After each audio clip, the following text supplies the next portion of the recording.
Cody Wilson was 24 years old, studying law at the University of Texas in 2012 when he had the idea that would bring him fame, fortune, and make him one of the most dangerous and hated men on the planet.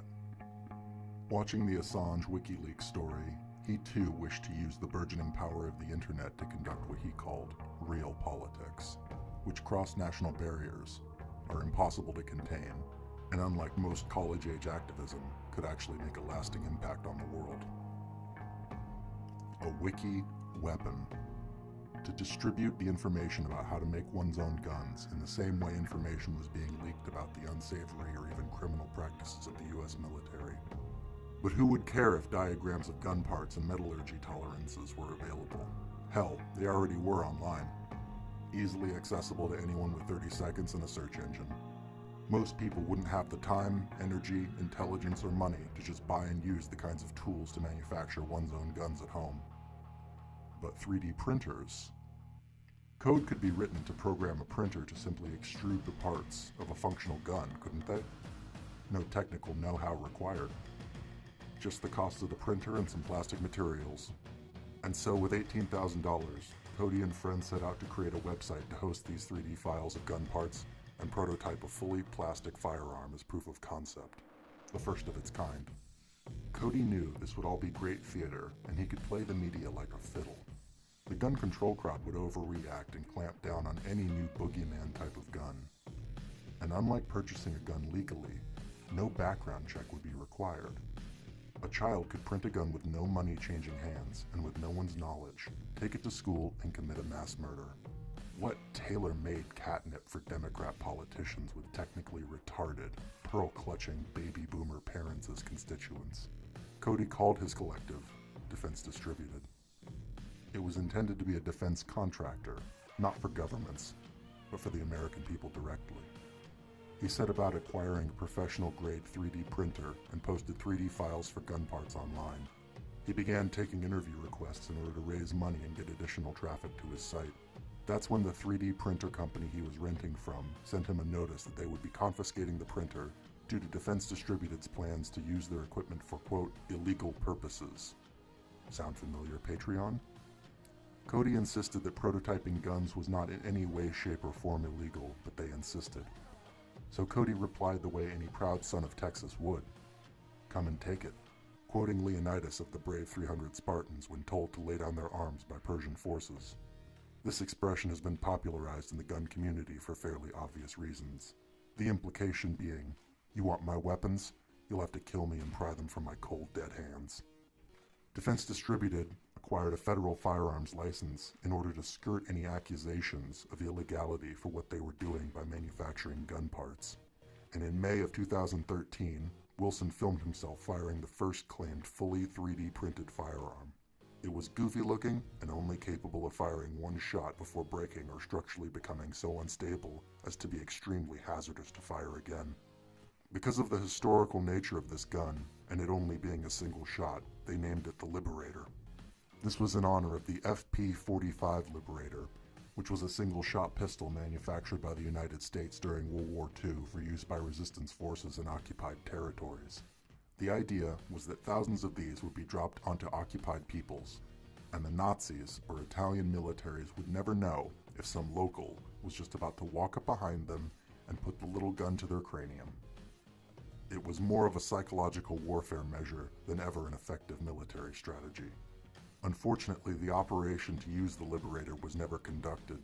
Some believe this was because the Americans thought it might not be so easy temporarily occupying areas even after they had pushed out the Nazis. Desperate peasants could easily turn on their heroes out of desperation for food or alliance to the Axis powers. But in a way, Cody would fulfill this historical idea and drop the Liberator on the world by hosting the plans for his gun online. Wilson even purchased a headstone and placed it in his backyard, reading "Gun Control," as if to say, it's over. There's nothing that can stop people from accessing guns now until the end of time. What I say next cannot be overstated. The Streisand effect, which is an expression that was coined because the singer and actor Barbra Streisand took great pains to ensure her home wasn't photographed in tabloid magazines, and this only made the public exponentially more interested in her house. This Streisand effect was used by Wilson perfectly.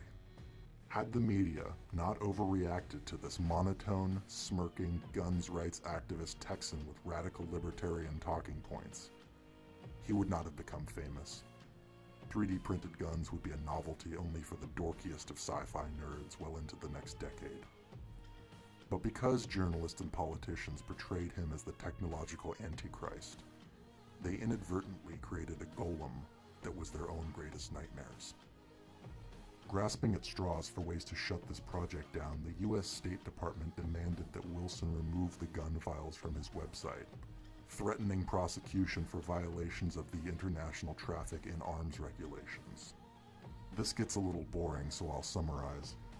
Their contention was that a U.S. citizen couldn't post technical data for non-military style weapons online because foreign militaries or terrorists could be benefited by him doing so. Cody was fully committed to securing this right for all Americans, and so Defense Distributed as well as the Second Amendment Foundation filed a lawsuit against the State Department. In order for Cody to fund this legal battle, he created an open-sourced mill called the Ghost Gunner and began selling them online. These take what's called lowers, which are the part of any gun that is considered the actual firearm from a legal standpoint. All other pieces are considered accessories. The lowers are the part of the gun that per federal law, when purchased from a manufacturer, need to have a serial number in order for them to be identified more easily by law enforcement in the case of a crime. What's most interesting about the Ghost Gunner was that they were designed to take unfinished lowers from guns like the 1911 Glock and AR-15 and finish them. And because they are homemade, no serial number is pre-stamped and no serial number is required to be added by federal law. So the Ghost Gunner started being sold for under $2,000, which really isn't that expensive compared to a finished gun you might buy when you consider that you can make an ostensibly endless supply of guns with one Ghost Gunner. Because of Cody's interests in anarchism and strange bedfellows with people on the technological fringe, he was an early adopter of accepting cryptocurrency, making him supposedly quite wealthy. At least wealthy enough to keep his business afloat, continue the lawsuit which lasted 5 years, and start several other business ventures. Dark Wallet was one of these, a Bitcoin cryptocurrency wallet, which helped anonymize financial transactions. Wilson also ran to be elected to a seat on the board of the directors at the Bitcoin Foundation, with the sole purpose of, quote, destroying the foundation. Gotta love anarchists. And most germane to the problems of early 2019, Cody Wilson was the founder of Hatreon, a crowdfunding and payment service group that was envisioned to be the refuge for anyone and everyone kicked off of Patreon for violation of terms of service, when in reality, much of the time these creators' deplatforming was really about a lack of political correctness or being too outspokenly conservative. Cody claimed to have financed about 20% of the alt-right in 1 year on Hatreon. However, in 2017, the credit card company Visa suspended Hatreon for allowing users to, quote, incite violence. On July 10, 2018, Defense Distributed won their lawsuit against the U.S. State Department and re-uploaded all 3D gun files to their website. The State Department even issued Defense Distributed a license, stating in no uncertain terms that they had the legal authority to commit these files to the commons online. Their victory was to be short-lived, however. 20 states announced on July 30th, 2018 that they plan to ask a federal judge in Seattle to immediately issue a temporary restraining order against Defense Distributed from hosting these files.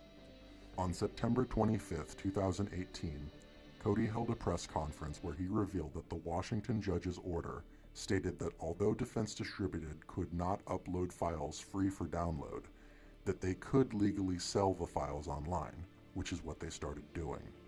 The beauty of this was that Defense Distributed allowed purchasers to choose their own price, even if that was $0. This was in order to help fund their new legal defense against 20 state attorneys, where Defense Distributed and the U.S. State Department were co-defendants. Sisyphus, the king of Ephyra, was punished for his self-aggrandizing craftiness by being forced to roll an immense boulder up a hill, only for it to roll back down when it nears the top, repeating this action for eternity. Albert Camus, in his 1942 essay, The Myths of Sisyphus, saw him as personifying the absurdity of human life. But Camus concludes, one must imagine Sisyphus happy, as the struggle itself towards the heights is enough to fill a man's heart. In September 2018, charges were filed against Wilson for allegedly having sexual intercourse with a 16-year-old girl he met on SugarDaddyMeet.com. The legal age of consent in Texas is 17. He is accused of committing a second-degree felony after paying $500 to the girl for sex in a hotel room in Austin, Texas in August 2018. Austin police say they were alerted by a counselor who had been working with the girl. It was reported that after Wilson was told that a police investigation was underway, he fled to Taipei, Taiwan, which does not have an extradition treaty with the United States. However, Wilson was subsequently arrested in Taiwan by local police and handed to the National Immigration Agency, charged with an immigration violation as his passport was revoked by the U.S. government. He was deported on September 22, 2018, and was booked in the United States Marshal Service in Harris County Jail in Houston, Texas on September 23, 2018.